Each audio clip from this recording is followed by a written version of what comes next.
warahmatullahi wabarakatuh. Wilujeng patepang deui sareng sim kuring nyaeta Rahmawati dari 11 IPA 1. Dina warta Sunda anu bade disampaikeun ku sim abdi. Dina poe Ahad nu geus kaliwat di Kampung Manggis Hilir tepatna tabuh 10 parantos aya hiji kajadian anu sempet ngahebohkeun warga Salembur kusabab ayat longsor di cekat pasawahan warga dinten ke-7 bulan ke-8 2019.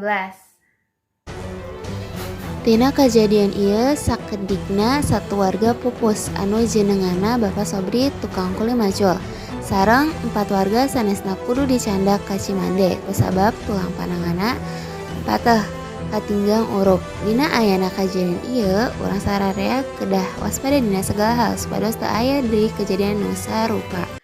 Hatur nuhun kana parantosanana. Wilujeng patepang deui di lain waktos.